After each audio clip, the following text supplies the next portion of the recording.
নমস্কার, আমি Sneha, but this time I am not in south Korea. হ্যাঁ, এখন অলমোস্ট 1 বছর হতে যায় আমরা সাউথ কোরিয়াতে আর থাকছি না। তবে এখন আমরা কোথায় আছি, কী করছি, সে সব সম্পর্কে আপনাদের সাথে সব কিছুই শেয়ার করব। But first of all I am really very sorry. আমি সত্যিই খুব দুঃখিত যে বিগত 1 বছর, প্রায় 1 বছর ধরেই আমি আপনাদের সাথে কোনো রকম ভিডিও শেয়ার করতে পারিনি। আশা করছি আপনারা সকলে খুব ভালো আছেন। বিফোর শেয়ারিং মাই নিউ ভিডিওস, আমি দেখলাম আমার কোরিয়ার বেশ কিছু জায়গার ভিডিও ক্লিপ এখনও রয়েছে, তাই ভাবলাম আগে ওগুলোই আপনাদের সাথে শেয়ার করে নিই, and then I will share my new videos.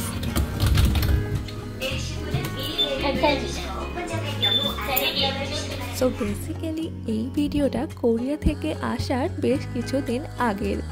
কোরিয়ায় সোলের পর মোস্ট ফেমাস সিটি হলো বুসান। তো আমরা বাড়ি ফেরার আগে এই বুসান শহরে ঘুরতে গিয়েছিলাম। তাই সকাল সকাল উঠেই আমরা বাস ধরে মেইন বাস স্টপে চলে এসেছি। রোড ক্রস করে আমরা মেইন বাস স্টপে চলে এসেছি, কিন্তু আমাদের বাস আসতে এখনও অনেক দেরি। তাই সামনেটাতেই ঘুরে ফিরে সময় কাটাচ্ছিলাম।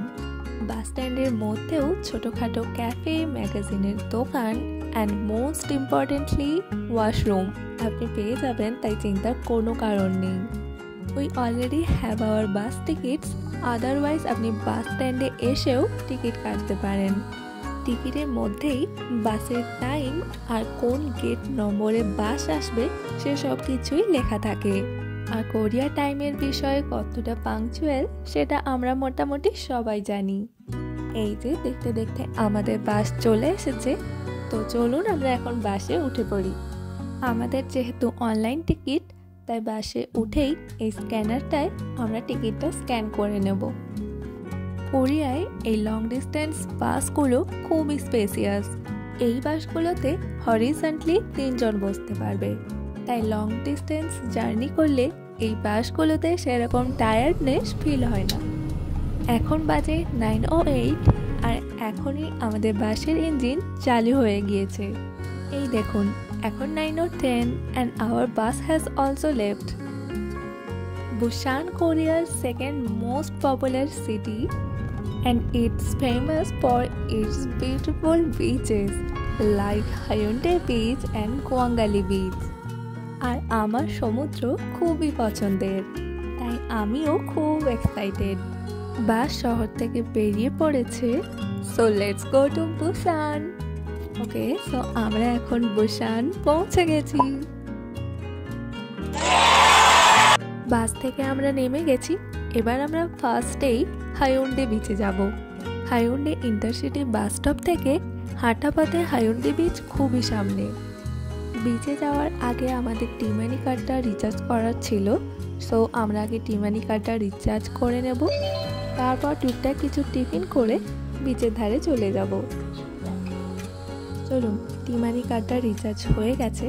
এবার সামনেই একটা জিএস দেখতে পেয়েছি, তো এখন আমরা আমাদের টিফিনটাও সেরে নেব। জিএসে ঢুকলে খাবারের এত অপশন দেখতে পাই যে আমি তো কনফিউজডই হয়ে যাই যে কোনটা নেব। বাট যাই হোক, একটা চিকেন স্যান্ডউইচ পেয়েছি, তো সেটাকে আমি মাইক্রোওয়েভে গরম করে নিলাম। আর লাকিলি এই চিকেন স্যান্ডউইচটা খেতে খুব সুন্দর ছিল। আর এই হচ্ছে রামেন, যেটা আমি কোরিয়ায় বেশিরভাগ সময় খেয়ে থাকতাম। আর সাথে লস্যি আর ঘোল টাইপের দুটো নিয়েছিলাম। Now we are heading to the sea beach. এই রাস্তাটারই সোজা গেলেই আমরা হায়ুন্ডে বিচে উঠব। আর এখন সামনে যে দুটো দোকান দেখতে পাচ্ছেন, এই দুটো দোকানই কোরিয়ায় আমার খুব ফেভারিট ছিল। একটা অলিভিয়াং আর একটা the Venti. Most of the time আমি ভেন্টিতেই কফি খেতে যেতাম। আর এটা তো ডাইশো, এটা আপনারা সবাই চেনেন। আমি ডাইশোর উপর অলরেডি একটা আলাদা ভিডিও আপলোড করে রেখেছি। You can also check out this. Main road থেকে হায়ুন্ডে যাওয়ার এই রাস্তাটা এতটাই ভাইব্রেন্ট আর এখানে এত রকমের দোকান রয়েছে যে বিচে যেতে যেতে আপনি অর্ধেক সময় এখানেই কাটিয়ে ফেলবেন। আর এখন সামনে যে সুশির দোকানটা দেখতে পাচ্ছেন, এই দোকানটাতেই আমরা বিচ থেকে ফেরার সময় লাঞ্চ সেরেছিলাম। সুশিগুলো খেতে বেশ সুন্দর ছিল। তো হাঁটতে হাঁটতে আমরা সি বিচের অনেকটাই সামনে চলে এসেছি। আর এখানে এসে দেখি এখানে অনেক রকমের স্ট্রিট ফুড আর সি ফুড পাওয়া যাচ্ছিল, and these are looking so tasty. আর এই গলিটার মধ্যে আপনি অগণিত খাবার দোকান, স্টেশনারি, সুভিনিয়ার আরও বিভিন্ন রকমের দোকান দেখতে পাবেন, and these are very fair prices. But এখন আমরা শপিং করব না, একদম বাড়ি ফেরার আগে আমরা এগুলো ঘুরে দেখব। বিচে যাওয়ার আগেই যে এতটা সময় আমি কাটিয়ে ফেলবো সেটা আমি ভাবতেই পারিনি। এনিওয়ে, আমরা আর বিচের আশেপাশে সময় নষ্ট না করে সোজা বিচের দিকেই চলে এলাম। বিকজ আমাদের আরও কয়েকটা জায়গা যাওয়ার প্ল্যান আছে, তাই একটা জায়গায় বেশি সময় দেওয়াই যাবে না। এই সিগন্যালটা পেরোলেই ওই পাশে Haeundae beach. During the summer time আপনি কোরিয়ায় পাবলিক প্লেসগুলোতে এই ধরনের স্প্রে দেখতে পাবেন। এগুলোকে সাধারণত cooling fog or mist system বলা হয়। গরমের সময় সারাউন্ডিং টেম্পারেচারটা কিছুটা কম করার জন্য এটা করা হয়ে থাকে। চলুন, সিগন্যাল গ্রিন হয়ে গেছে, আমরা এবার বিচের দিকে এগোই। ওকে, সো ফাইনালি আমরা হায়ুন্ডে বিচে চলে এসেছি। আমরা যেদিন বিচে গিয়েছিলাম সেদিন ওয়েদারও খুব সানি ছিল, like it's a perfect day for the beach. আমার পার্সোনালি এইরকম সানি ওয়েদার খুবই ভালো লাগে। Actually I am not a rainy day person. Not only rainy day, আমার মেঘলা ওয়েদারও একদমই ভালো লাগে না। I don't know why, but এইরকম দিনগুলোতে আমি নিজেকে খুবই ডিপ্রেসড আর বোরিং ফিল করি। যাই হোক, বাট এই মুহূর্তে আমি এই বিচ ভাইবসটা খুব বেশিভাবে এনজয় করছি।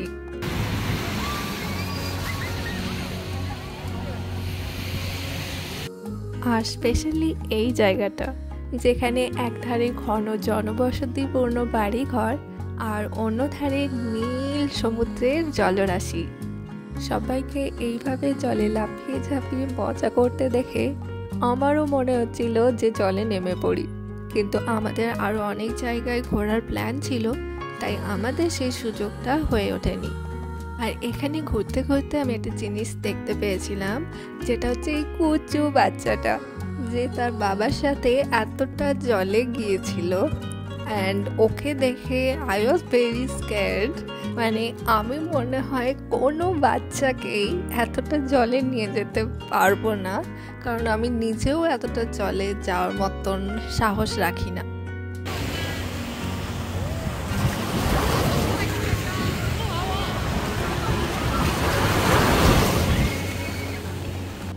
এবার আমাদের বিচ থেকে বেরিয়ে পড়তে হবে, না হলে বাকি জায়গাগুলো দেখার সময়ই পাবো না। কিন্তু এত সুন্দর আর ভাইব্রেন্ট একটা বিচ থেকে বেরিয়ে যাওয়ার মনই করছে না। যাই হোক, আমরা চলে এসেছি আমাদের আরেকটা জায়গা, যেটা আমরা যাব এখন, সেটা হচ্ছে বুসান সি লাইফ অ্যাকোয়ারিয়াম, যেখানে 10,000-এরও বেশি সামুদ্রিক প্রাণী আর 80 metres long under water tunnel রয়েছে। বাট এই ভিডিওটায় আমি আর অ্যাকোয়ারিয়ামের মোমেন্টসগুলো শেয়ার করছি না, পরে একটা আলাদা ভিডিওতে আমি অ্যাকোয়ারিয়ামের মোমেন্টসগুলো শেয়ার করব। বাই, সবাই ভালো থাকবেন ও সুস্থ থাকবেন।